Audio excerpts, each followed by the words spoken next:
Smart et réglo, focus avec une avocate, un avocat, aujourd'hui une avocate, Laïd Estelle Laurent. Bonjour.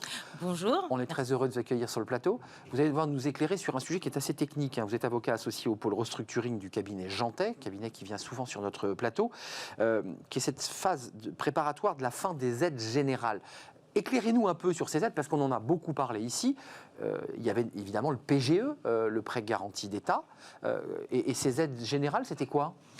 Donc effectivement, aujourd'hui les aides, le président Macron avait bien parlé, mentionné sa phrase « le quoi qu'il en coûte » et a mis en place toutes ces aides gouvernementales, le chômage partiel, le report de dettes fiscales et sociales, les fonds de solidarité pour justement accompagner les entreprises en difficulté et le PGE. Le PGE, il y en a eu à peu près 671 000 accordés en France. C'est énorme. C'est énorme, ce qui a représenté en montant 115 milliards d'euros. L'objectif est atteint. À la même date, on est à un an de la crise sanitaire, bientôt à un an, et presque, on a 40% de moins de défaillances d'entreprises à la même heure sans crise. C'est ce que j'ai vu, 39% pour être précis. Tout à fait. C'est une bonne nouvelle. On est d'accord. C'est une bonne nouvelle. C'est une bonne nouvelle. Mais en trompe-l'œil. Mais on trompe l'œil, parce qu'effectivement, le PGE, il est venu financer une absence de chiffre d'affaires. Bah oui. Il n'est pas venu financer des investissements, et donc il n'y a pas de création de valeur. Et donc on se trouve un peu, en tout cas c'est ce que disent tous les professionnels du restructuring, les tribunaux, les administrateurs, les mandataires judiciaires, l'économie est sous perfusion, sous cloche, et nous en tant qu'avocats restructuring, on a le sentiment, en tout cas c'est ce qu'on invite à faire tous les dirigeants d'entreprise, de profiter de l'œil du cyclone pour pouvoir justement pousser la porte du tribunal, s'accompagner de conseils et se restructurer. Parce que il va y avoir justement la sortie de crise et la reprise de l'activité. Et là, il faudra se tenir prêt. Donc, profitons de cette période pour pouvoir justement se restructurer. Laïd Estelle, vous le dites en mots juridiques, c'est en fait le vrai danger pour tous les acteurs du restructuring, c'est quand on va retirer la prise.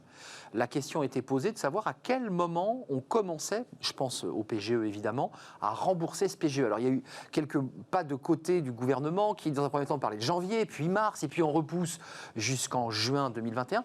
Jusqu'à quand on peut repousser? Est-ce que l'Union européenne porte un regard sur cette question-là? Parce qu'il y a aussi un débat européen. Tout à fait. Aujourd'hui, il y a une transposition de la directive européenne qui est prévue justement en juin, en droit français. Les échéances, tout dépend effectivement des différents contrats. Les premières échéances vont arriver en juin. Après, il y a la solution de rembourser globalement, in fine, ou alors de reporter et d'amortir ces PGE sur 6 ans. On sent déjà au sein des banques, de la BPI, et pas qu'elle, parce qu'il y a aussi des banques prêteuses. Toutes les banques prêteuses, la BPI intervenant en tant que garantie d'État, garantie qui est prévue sur une durée de 6 ans.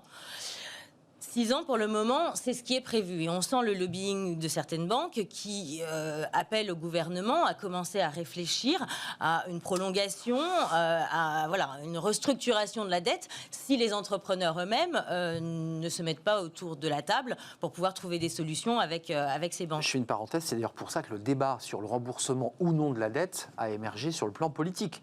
Puisque les banques commencent à aujourd'hui tirer la sonnette d'alarme. Certains commencent déjà à leur dire on ne paiera pas. C'est un peu ça, et on a cette impression d'attentisme du côté des dirigeants en espérant justement et se disant je ne vais pas commencer à renégocier ma dette, si on ne la supprime. Voilà, mais il ne faut peut-être pas compter sur cela. Ouais. Mais vous, les avocats qui avez l'œil évidemment sur l'ensemble des textes et jurisprudences de tout ce qui se passe au sein de l'Union et en France, on va vers quelle tendance? Vous qui suivez ça de près, est-ce qu'aujourd'hui le gouvernement va redonner un délai? Est-ce qu'il renégocie la dette? Est-ce qu'on va la réduire en partie? Qu'est-ce qui peut se passer? Alors, le gouvernement, pour le moment, ne s'est pas prononcé. Alors, il y a eu des reports qui ont été... tous les par trimestre. Exactement. En revanche, il y a une manière aussi de s'organiser et de se restructurer, c'est renégocier sa dette en one-to-one. C'est-à-dire comme un État le ferait avec le FMI. Voilà, mais le chef d'entreprise lui-même, et en poussant justement la porte du tribunal. Il y a des procédures aujourd'hui qui existent, des procédures amiables, préventives, qui sont totalement confidentielles, qui durent à peu près 5 mois.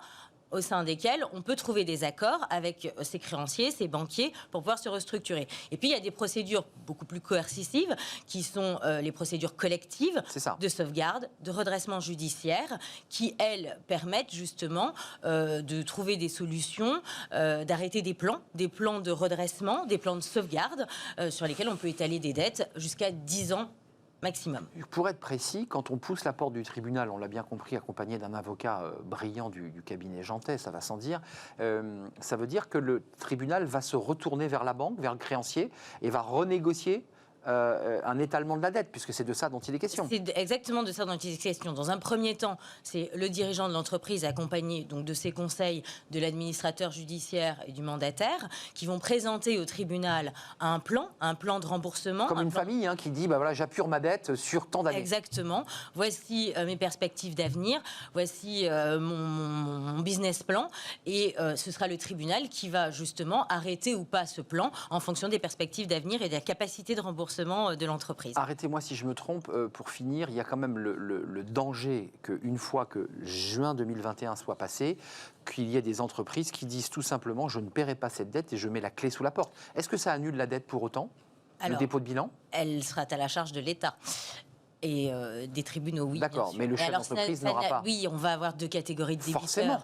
Les débiteurs qu'on pourra sauver, qu'il faudra sous réserve de restructuration, et malheureusement, effectivement, des débiteurs qui ont un niveau d'endettement tel qui ne seront pas sauvables et qui vont devoir mettre les clés sous la porte et aller à la liquidation. Après, pour ces débiteurs-là, justement, la liquidation, il y a des possibilités de cession.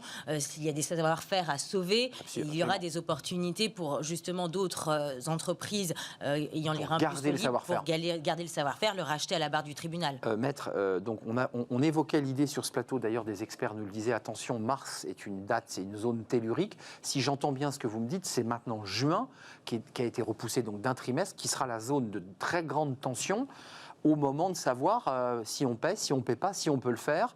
C'est ça l'enjeu pour vous. C'est ça. Alors, je n'ai pas de boule de cristal, mais pour le moment, si le gouvernement ne prend pas d'autres décisions, on est sur des échéances, effectivement, à juin. Ça veut dire, Laïd Estelle-Laurent, un gros travail pour les avocats d'accompagnement de leurs clients avant...